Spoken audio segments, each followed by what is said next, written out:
शुभ अपराह्न मेरे प्यारे विद्यार्थियों। राधामोहन पुजारी के इस YouTube चैनल में आप सभी का हार्दिक स्वागत है।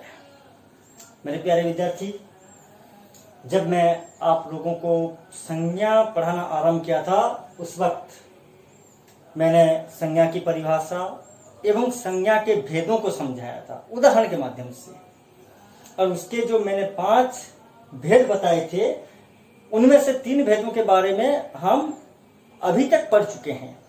सबसे पहले हमने व्यक्तिवाचक संज्ञा के बारे में पढ़ा, फिर उसके बाद जातिवाचक संज्ञा के बारे में पढ़ा, फिर उसके बाद भाववाचक संज्ञा के बारे में पढ़ा। संज्ञा का जो चौथा भेद है समूहवाचक संज्ञा, आज हम समूहवाचक संज्ञा के बारे में पढ़ेंगे। जैसे मैं उदाहरणों के माध्यम से पाठदान आरंभ करता हूं, आज भी मैं समूहवाचक संज्ञा से संबंधित सबसे पहले मैं 5 वाक्य लिखूंगा, 5 उदाहरण लिखूंगा। उन उदाहरणों के माध्यम से समूह तथा समूहवाचक संज्ञा उसे हम पहचानेंगे, जानने का प्रयास करेंगे और उन उदाहरणों के माध्यम से हम नियम निकालेंगे, यानी समूहवाचक संज्ञा को परिभाषित करेंगे। तो विद्यार्थियों, मैं व्हाइट बोर्ड में लिख रहा हूं, ठीक है। आप लोग हेडिंग डाल दीजिए समूहवाचक संज्ञा, और फिर उसके बाद आप जैसे मैं व्हाइट बोर्ड में लिखता हूं उसी प्रकार आप भी अपनी अपनी कॉपी निकालें और कॉपी में लिखिए, ठीक है। सबसे पहले क्योंकि हम संज्ञा के भेद पढ़ रहे हैं इसलिए आप लोग लिख दीजिए संज्ञा, और संज्ञा के अंतर्गत आज हम पढ़ेंगे समूहवाचक संज्ञा।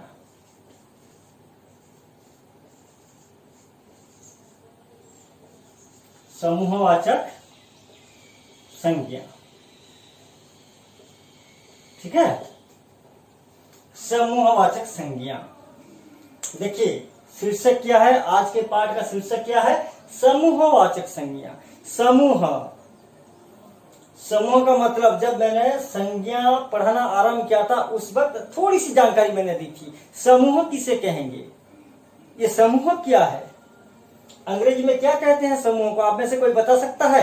अंग्रेजी में हम समूह को क्या कहते हैं? समूह, in English it is called group, हाँ कि नहीं? ग्रुप को कहते हैं समूह, ठीक है। चाहे वो व्यक्तियों का ग्रुप हो, चाहे वो मैदान में, खेत खलिहानों में चरने वाले जानवरों का ग्रुप हो, चाहे आसमान में एक साथ पंक्ति में उड़ने वाले पक्षियों का ग्रुप हो, हाँ कि नहीं, या किसी सभा समिति में जो वक्ता, श्रोता, दर्शक होते हैं उन्हीं का ग्रुप हो, ठीक है। जब कुछ व्यक्ति एक साथ इकट्ठे हो जाते हैं, मोर देन वन पीपल, एक से ज्यादा, एक से अधिक, अत्यधिक जब हो जाते हैं तब हम उन्हें कहते हैं ग्रुप। 2 लोगों को लेकर भी ग्रुप किया जा सकता है, 3 लोगों को लेकर भी ग्रुप किया जा सकता है, लेकिन ग्रुप में एक अकेला आदमी नहीं होता। अगर लोगों की संख्या 1 से ज्यादा हो गई, 1 नहीं 1 से ज्यादा हो गई, तो उसे हम ग्रुप कह सकते हैं, समूह कह सकते हैं। तो मेरे प्यारे विद्यार्थियों, आज उदाहरणों के माध्यम से हम समूहवाचक संज्ञा को समझेंगे और उसको परिभाषित करेंगे, ठीक है। मैं लिख रहा हूं वाक्य, आप लोग भी मेरे साथ लिख लीजिए। पहला वाक्य,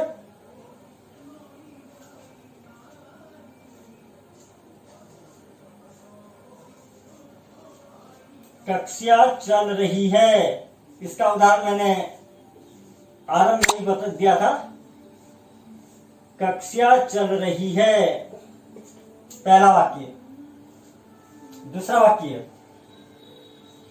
सभा समाप्त हो गई, सभा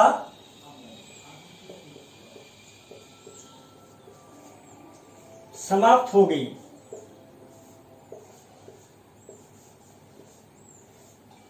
सभा समाप्त हो गई।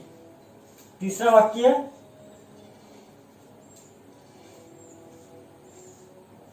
वहां देखो, वहां देखो बकरियों का झुंड,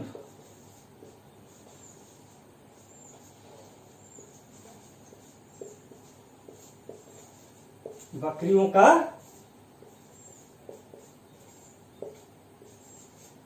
झुंड। चौथा वाक्य,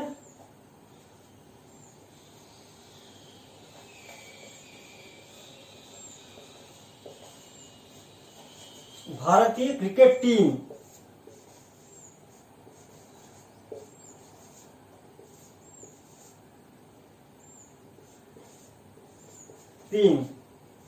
आज आ पहुंची।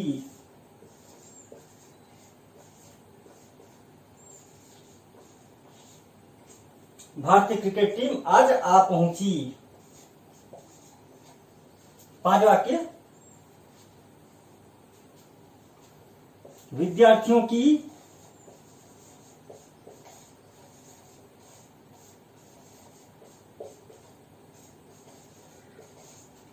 परीक्षा के लिए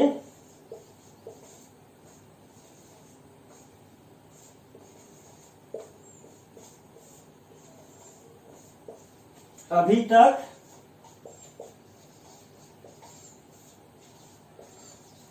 संगठन से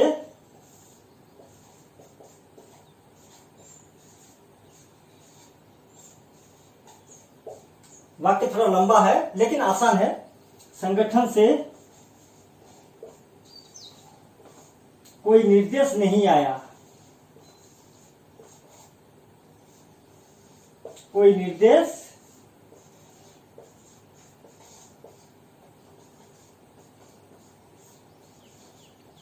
नहीं आया। ठीक है, देख लीजिए 5 वाक्य मैंने लिख लिए। पहला वाक्य है कक्षा चल रही है। दूसरा वाक्य है सभा समाप्त हो गई। तीसरा वाक्य वहां देखो बकरियों का झुंड। चौथा वाक्य भारतीय क्रिकेट टीम आज आ पहुंची। 5वां वाक्य विद्यार्थियों की परीक्षा के लिए अभी तक संगठन से कोई निर्देश नहीं आया। ठीक है, यह है 5 वाक्य। इन वाक्यों को अब हम समझेंगे। हर वाक्य में एक एक समूहवाचक संज्ञा है। कौन सा है वो संज्ञा? वो संज्ञा कौन सी है हमें छांटना है, ढूंढना है। हम उसे ढूंढेंगे, उसके बारे में जानेंगे। ठीक है, उदाहरणों को समझेंगे और इन उदाहरणों के माध्यम से ही हम समूहवाचक संज्ञा को परिभाषित करेंगे। 5 वाक्य मैंने लिख लिए। आप लोग एक बार नजर डालिए और जिन विद्यार्थियों ने अपनी कॉपी में अभी तक इन वाक्यों को नहीं लिखा तुरंत लिख लीजिए। अब हम इन वाक्यों को समझेंगे। ठीक है, समझने का प्रयास करेंगे। देख लीजिए,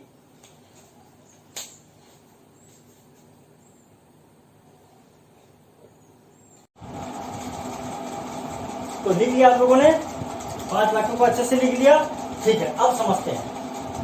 पहला वाक्य क्या है? देखिए, कक्षा चल रही है। मैंने एक चीज रेखांकित नहीं किया। देखिए, कक्षा चल रही है, इसमें मैं कक्षा के नीचे रेखांकित करता हूं। दूसरा वाक्य जो है सभा समाप्त हो गई, सभा के नीचे मैं रेखांकित करता हूं। तीसरा वाक्य जो है वहां देखो बकरियों का झुंड, झुंड के नीचे मैं रेखांकित करता हूं। चौथा वाक्य भारतीय क्रिकेट टीम आज आ पहुंची। टीम, मैं सिर्फ यहाँ टीम के नीचे रेखांकित कर रहा हूँ। 5वां वाक्य विद्यार्थियों की परीक्षा के लिए अभी तक संगठन से कोई निर्देश नहीं आया। संगठन के नीचे मैं रेखांकित कर रहा हूँ। आप लोग भी 5 वाक्यों में एक एक शब्द ऐसे हैं जिनके नीचे मैंने रेखांकित किया। आप लोग भी उन शब्दों के नीचे, जिन शब्दों के नीचे मैंने रेखांकित किया है, आप लोग भी उन शब्दों के नीचे रेखांकित कर दीजिए। ठीक है, देखिए कक्षा चल रही है। पहला वाक्य है कक्षा चल रही है। कक्षा, कक्षा मतलब क्लास। आपका चलता है कि नहीं? आपकी चलती है कि नहीं कक्षा? स्कूल में चलती है। बहुत सारे विषय अध्यापक आपके स्कूल में हैं। हर एक अध्यापक अपने विषय की कक्षा लेते हैं। 35 मिनट की कक्षा होती है, 40 मिनट की कक्षा होती है, कहीं कहीं तो 45 मिनट की भी कक्षा होती है। तो कक्षा चल रही है। मुझे ये बताइए,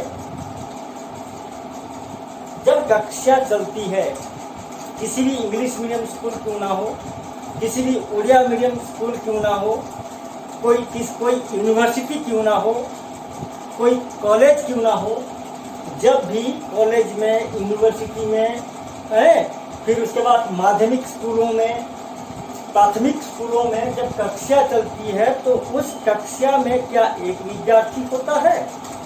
आप बताइए।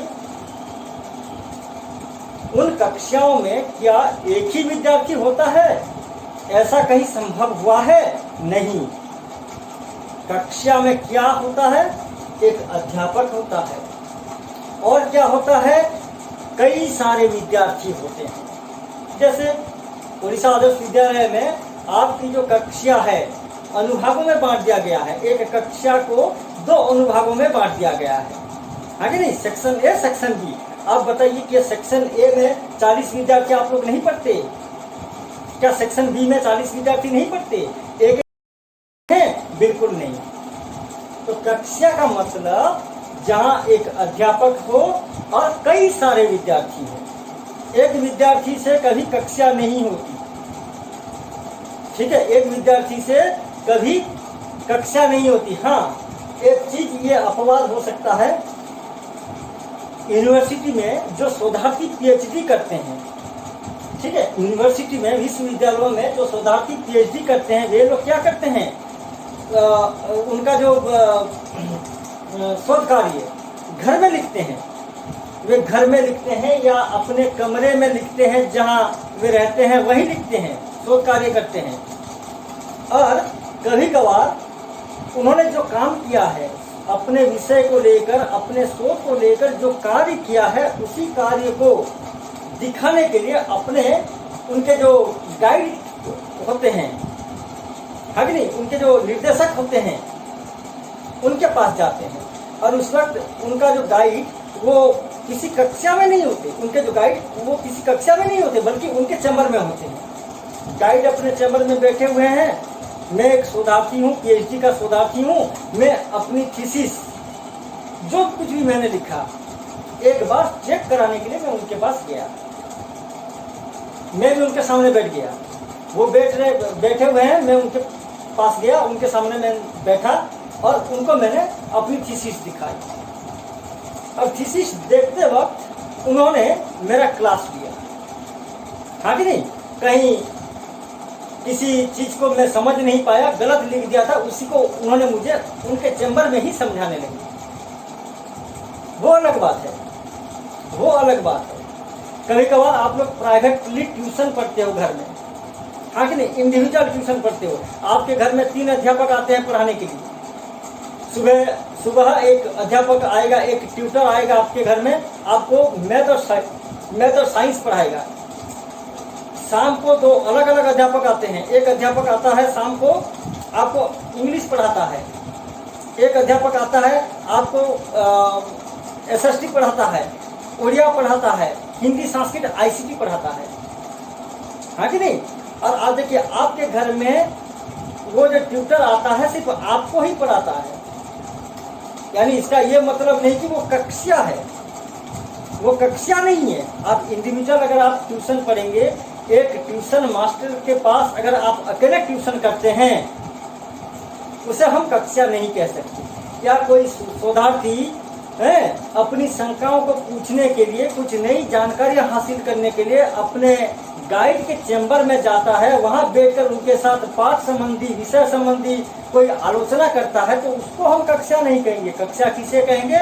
जहां एक अध्यापक होंगे और बहुत सारे विद्यार्थी होंगे।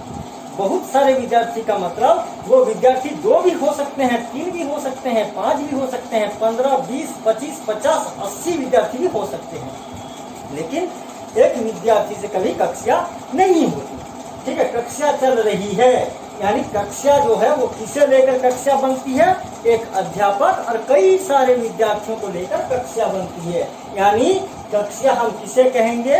विद्यार्थियों के समूहों को ही हम कक्षा कहेंगे, हाँ कि नहीं? विद्यार्थियों के समूहों को, जहाँ कई सारे विद्यार्थी, गुरुकुल में जाइए, पुराणों के समय में तो वही बरगद का पेड़ होता था, पीपल का पेड़ होता था।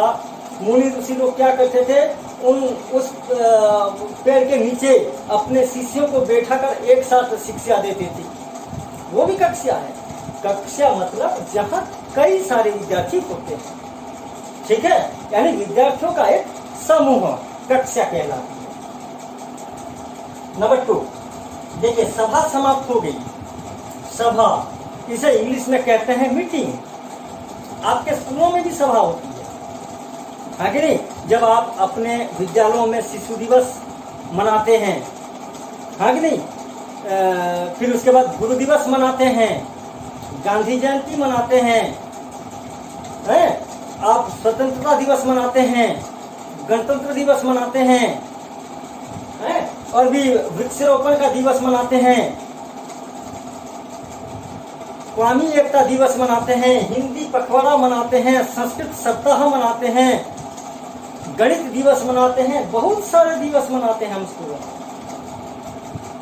आगे बहुत सारे आयोजन होते हैं। जब आप वार्षिकोत्सव बनाते हैं, आपके एनुअल फंक्शन के दौरान क्या सभा नहीं होती? पहला सत्र जो होती है वो सभा ही होती है, और दूसरा सत्र क्या होता है? मनोरंजन भरे कार्यक्रम होते हैं। आगे सभा होती है। तो आप बताइए कि सभा, किसी एक व्यक्ति को लेकर आज तक कोई सभा हुई है? आप बताइए। आप तो ऐसे बहुत सभाओं के आयोजन में आप लोग शामिल हो चुके हैं, आपने बहुत ऐसे सभा देखी होगी। आप लोग ही बताइए, क्या किसी एक व्यक्ति को लेकर कहीं किसी सभा का आयोजन हुआ है? नहीं हुआ है। सभा में सभापति होते हैं, सभा में मुख्य अतिथि होते हैं, सभा में सम्मानित अतिथि होते हैं, मुख्य वक्ता होते हैं, सम्मानित वक्ता होते हैं। सभा का संचालन करने वाला विद्यार्थियों में से कोई एक संचालक होता है।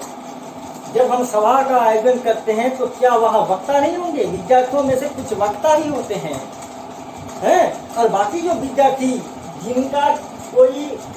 जिनमें से किसी ने हिस्सा नहीं लिया उस सभा के संचालन में, वे लोग श्रोता बनकर हमारे सामने बैठे हुए होते हैं। आगे दीप प्रज्वलन होता है, स्वागत संगीत होता है, अतिथियों का भाषण होता है, पुरस्कार वितरण होता है, अंत में धन्यवाद ज्ञापन भी होता है। यह है सभा। किसी एक इंसान को लेकर आज तक कहीं कोई सभा आयोजित नहीं हुई। सभा मतलब कुछ अतिथियों का, कुछ वक्ताओं का, सभापति का, संचालक का और दर्शकों का यानी श्रोताओं का समूह, जहां अतिथि भी होंगे। अतिथि में से मुख्य अतिथि, मुख्य वक्ता, सम्मानित अतिथि, सम्मानित वक्ता, हाँ कि नहीं, संचालक, सभा के सभापति, फिर सभा में भाषण देने वाले वक्ता, सभा में हिस्सा लेने वाले, अतिथियों का भाषण सुनने वाले श्रोता, तमाम लोगों को लेकर सभा बनती है।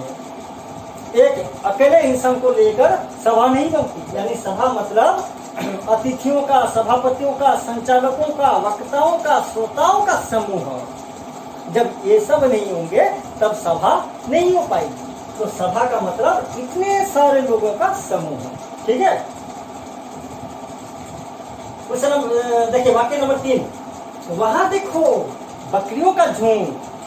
अब जानते हैं कि जो गाय चराने वाले गांव में, शहरों में आपको देखने को नहीं मिलेगा। आप कहीं किसी गांव में चले जाइए, वहां देखना जो गाय चराने वाले, बकरी चराने वाले, वे लोग क्या करते हैं? सुबह सुबह यानी जब सूर्योदय होता है, सुबह सुबह वे गांव के सारे बकरियों को लेकर या फिर गांव के सारे गायों को लेकर गांव के पास किसी मैदान में उन्हें चराने के लिए चले जाते हैं। और जब वे जाते हैं गायों को चराने के लिए, अपने साथ दिन का भोजन, दिन में जो खाएंगे भोजन भी लेकर जाते हैं। दिन भर वहां रहते हैं, गायों को छोड़ देते हैं चरने के लिए। और जब गोधूली समय मतलब जब सूर्यास्त होता है, आपने देखा होगा जब सूर्यास्त होता है, वे सारे गायों को फिर इकट्ठा करके फिर वापस आते हैं। दिन भर चराते हैं, अपना काम करते हैं, गायों को छोड़ देते हैं। और जब शाम हो जाती है, जब सूर्यास्त होने लगता है, तब वे अपने गायों को, एक भी गायों को वे छोड़ते नहीं है।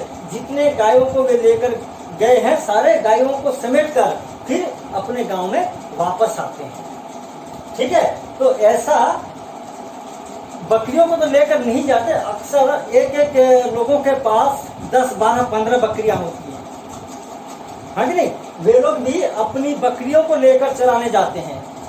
और मान लीजिए मैं एक गांव में गया हूँ, शाम का समय, शाम होने वाली है, सूर्यास्त होने वाला है, और मैंने देखा कि एक साथ 15-20 बकरियां मेरे तरफ आ रही है।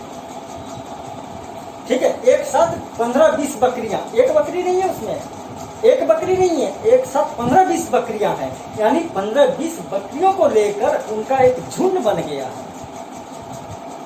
इंग्लिश में आपने सुना होगा a herd of sheep, SHEP sheep, a herd of sheep, है कि नहीं, दौड़े मेंढा, यहाँ झुंड मतलब वही है। ठीक है, वहां देखो बकरियों का झुंड, यानी ये जो झुंड का मतलब वहां एक बकरी नहीं होती, बल्कि एक से ज्यादा 5, 7, 12, 15, 20, 25 बकरियां होती हैं। ठीक है, यह है झुंड, यानी बकरियों का एक समूह। सभा, अतिथियों का, संचालकों का, सभापतियों का, वक्ताओं का, श्रोताओं का समूह, कक्षा, कई सारे विद्यार्थियों का समूह। देखिए चौथा वाक्य क्या है, भारतीय क्रिकेट टीम आज आ पहुंची। जब इंटरनेशनल मैच होता है, मान लीजिए इंडियन क्रिकेट टीम और ऑस्ट्रेलियन क्रिकेट टीम, इनके बीच एक दिवसीय 3 मैच खेले जाने वाले हैं। एक दिवसीय वनडे, 3 वनडे एक खेलने वाले हैं। ऑस्ट्रेलिया के जो क्रिकेट प्लेयर हैं और इंडिया के जो क्रिकेट प्लेयर हैं, मान लीजिए कटक बारावाटी में खेलेंगे। तो क्या जिस दिन मैच होगा ये लोग उसी दिन आते हैं? नहीं, 1-2 दिन पहले आते हैं, हाँ कि नहीं, 1-2 दिन पहले आते हैं। और मैच के पहले दिन, मैच के 1-2 दिन पहले से ही वे लोग फील्ड प्रैक्टिस करते हैं, मैदान में जाकर अभ्यास करते हैं, वार्म अप करते हैं, एक्सरसाइज करते हैं। तो कोई टीम पहले आता है, कोई टीम उसके बाद आता है। तो कहीं मैच होने वाला है और भारतीय क्रिकेट टीम जो है वो मैच के 2 दिन पहले से ही आ पहुंची है। अब बात करेंगे टीम। टीम मतलब एक ग्रुप ऑफ प्लेयर्स, है कि नहीं, एक ग्रुप ऑफ प्लेयर्स। तो एक ग्रुप में कितने प्लेयर्स होते हैं आपको पता है? 15 प्लेयर्स होते हैं। कितने खिलाड़ी होते हैं? 15 खिलाड़ी। 11 खिलाड़ी जो मैदान में उतरते हैं और उनके साथ उसी टीम में, उसी दल में 4 अतिरिक्त खिलाड़ी होते हैं। मान लीजिए 11 खिलाड़ियों में से कोई खिलाड़ी इंज्योर हो गया, किसी खिलाड़ी को खेलते खेलते चोट पहुंचा, कोई आघात हो गया, तो उसके बदले वे अतिरिक्त खिलाड़ियों में से एक खिलाड़ी को खिलाते हैं। यानी 11 मुख्य खिलाड़ियों के साथ 4 अतिरिक्त खिलाड़ी भी उस टीम में होते हैं। तो टीम का मतलब क्या? सिर्फ 15 खिलाड़ी और कोई नहीं है टीम में? बैटिंग कोच नहीं है, बॉलिंग कोच नहीं है, फील्डिंग कोच नहीं है, उनका जो मुख्य कोच वे नहीं है, फिजिशियन नहीं है, हर प्रकार के लोग हैं टीम में।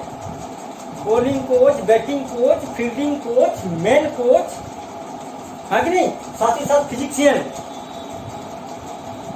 उनके साथ 4 अतिरिक्त खिलाड़ी और मैदान में उतरने वाले 11 खिलाड़ी। इस प्रकार एक टीम का मतलब होता है 11 से भी ज्यादा लोग।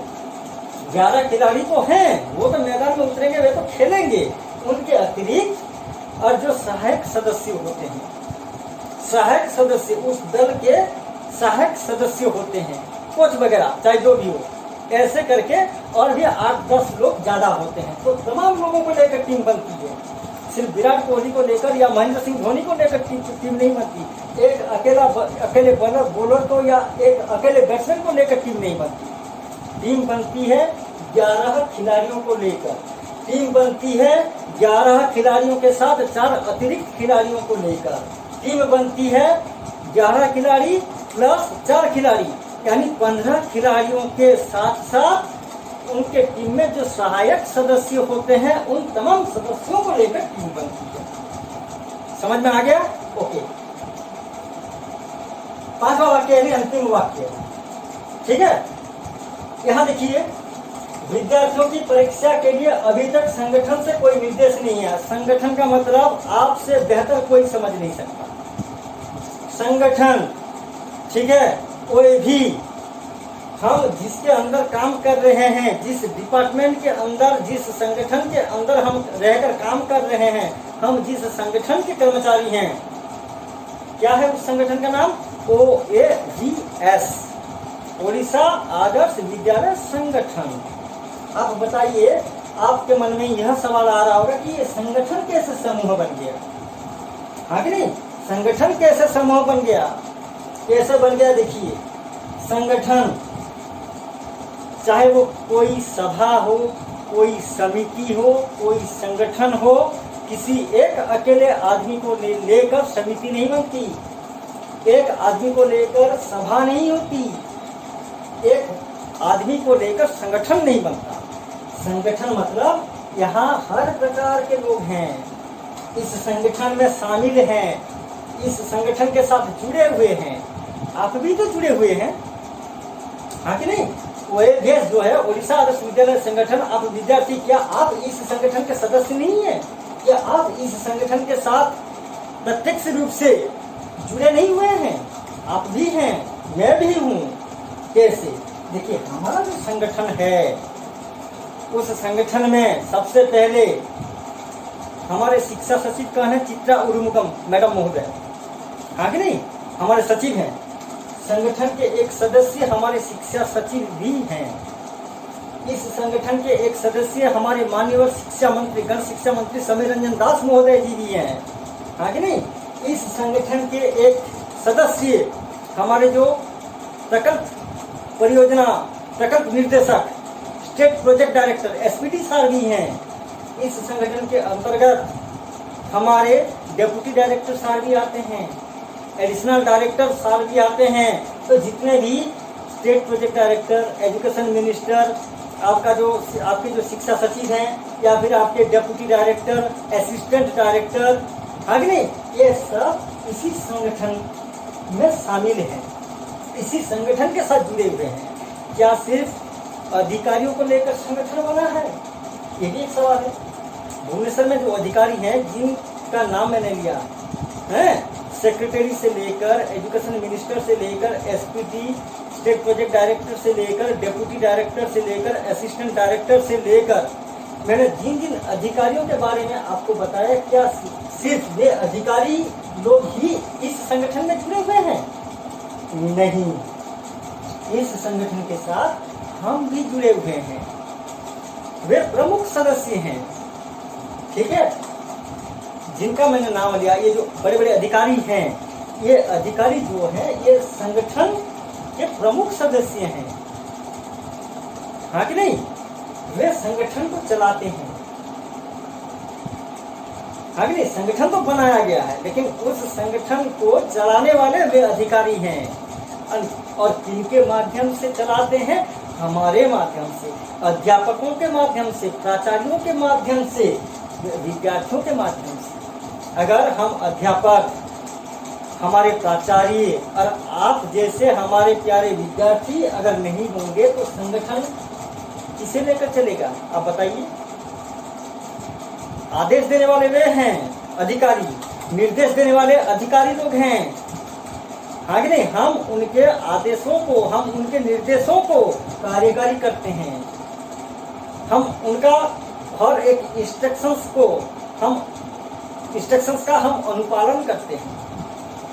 वे, ठीक है, जो मुख्य संगठन के मुख्य सदस्य हैं और हम सहायक सदस्य हैं, यानी वे हमारे माध्यम से इस संगठन को चला रहे हैं, ठीक है। अभी तक जब OAV की स्थापना हुई थी, उड़ीसा में कुल 314 ब्लॉक हैं।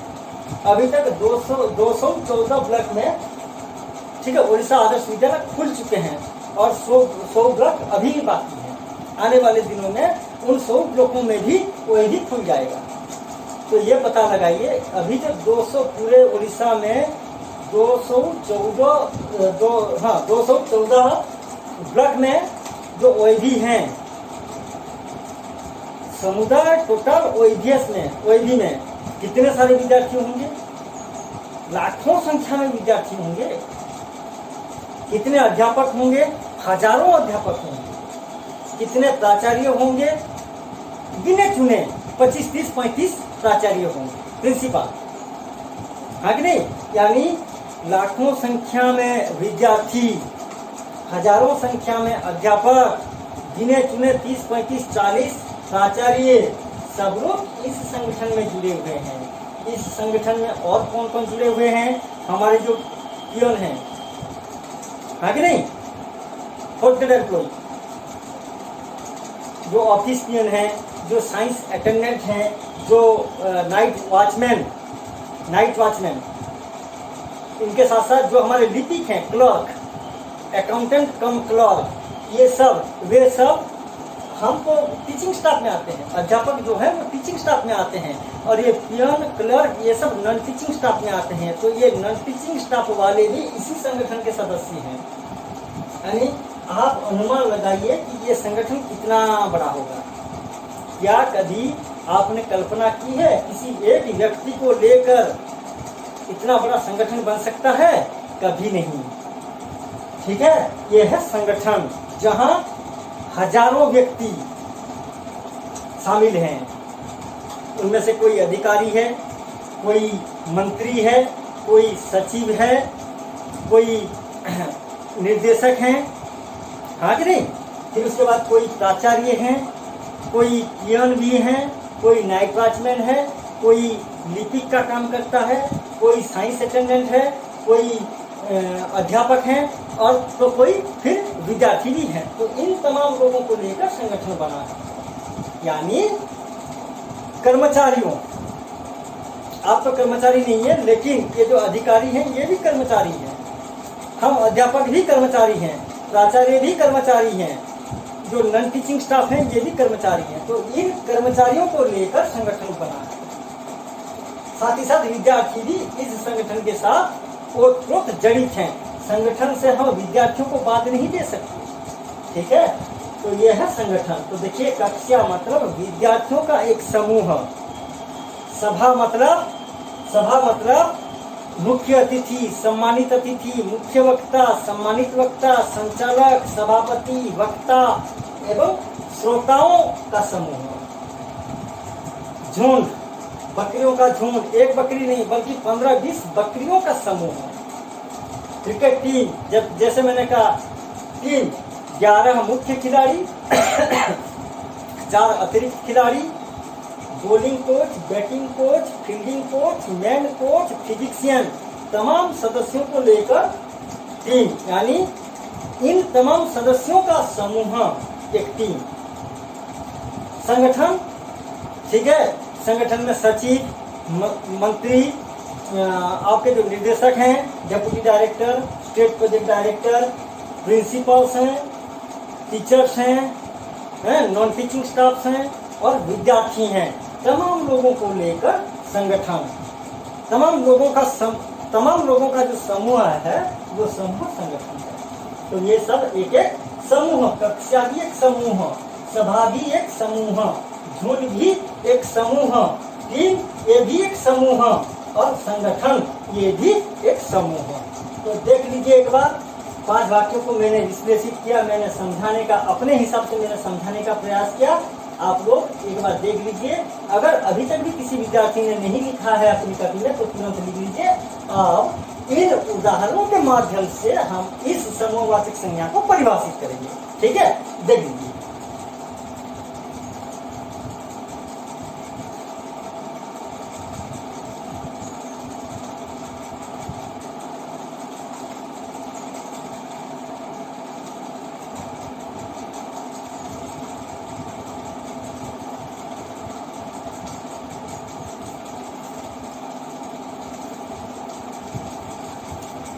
ठीक है, लिख लिया।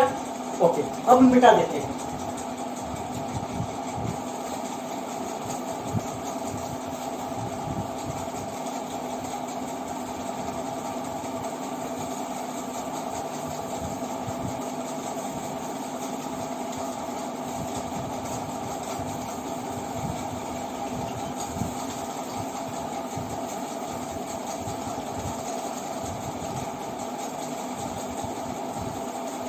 हैं। अब हम समूहवाचक संज्ञा की परिभाषा लिखेंगे। परिभाषा,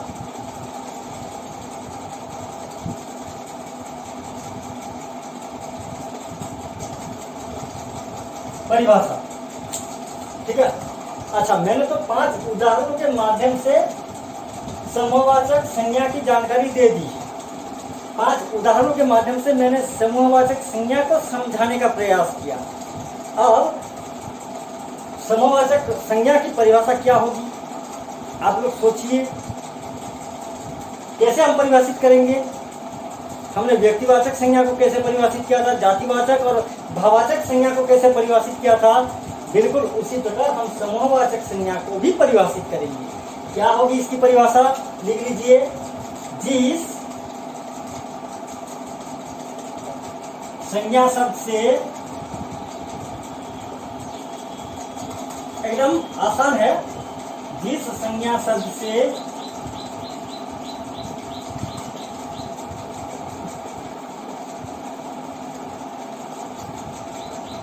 हमें किसी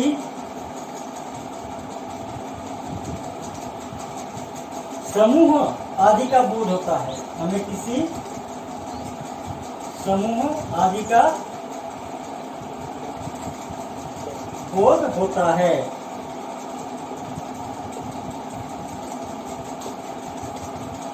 बोध होता है मतलब पता चलता है। जिस संज्ञा शब्द से हमें किसी समूह आदि का बोध होता है, उस संज्ञा को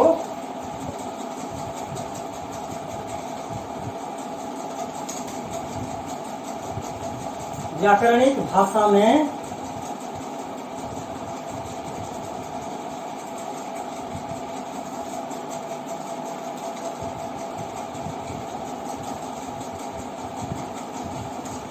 समूहवाचक संज्ञा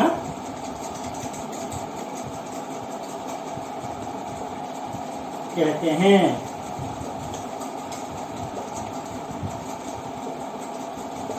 ठीक है। अंत में समूहवाचक संज्ञा की क्या परिभाषा निकली?